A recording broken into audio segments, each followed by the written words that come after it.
Bonjour, aujourd'hui on va commencer une série de vidéos sur la physique de Zwift et notamment sur l'influence des différents paramètres sur la performance du cycliste.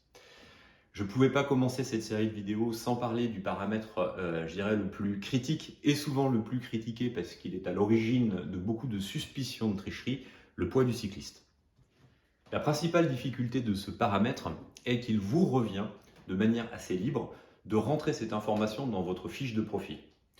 Le logiciel ne vous impose que très peu de contraintes et en général juste une simple plage numérique, par exemple entre 30 et 150 kg, mais vous pouvez à peu près rentrer n'importe quoi. La difficulté, c'est que ce paramètre va avoir une influence énorme sur vos performances. Il revient donc, par honnêteté intellectuelle, de mettre votre poids réel, c'est-à-dire votre poids le matin, pris sur votre balance, sans autre équipement. En effet, Zwift va ajouter à votre propre poids, votre masse corporelle, le poids des différents équipements que vous avez retenus. Il va par exemple ajouter le poids de vos roues, de votre vélo, de votre casque et également de vos chaussures.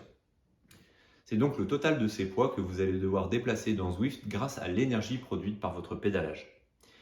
Il est bien évident que plus le poids total à transporter sera important, plus il faudra engager d'énergie pour le déplacer sur un même circuit. Il en résulte que quel qu'en soit le circuit et à partir du moment où celui-ci ne contient pas uniquement des descentes, il est bien évident que plus votre poids augmentera, plus votre performance baissera. Si ce raisonnement est assez simple à comprendre, encore faut-il être capable de quantifier l'effet du poids sur la performance. Pour cela, j'ai réalisé des tests avec Zwift en faisant tourner un cycliste d'1,80 m et produisant 225 watts de manière constante sur le circuit Figure 8 de Watopia.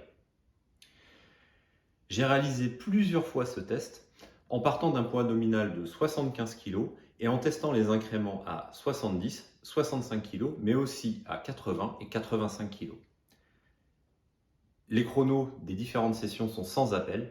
Une variation de poids de 5 kg correspond à une augmentation ou une diminution de la performance d'1 minute sur ce circuit. Si le poids a de tels impacts sur un circuit simplement vallonné, vous pouvez imaginer les conséquences sur une montée telle que l'Alpe de Zwift. C'est pour toutes ces raisons que le poids est probablement la donnée la plus critique dans Zwift et à l'origine des suspicions de tricherie. Bien sûr, je ne peux que vous recommander d'indiquer votre poids réel pour conserver le fair play dans les différentes courses.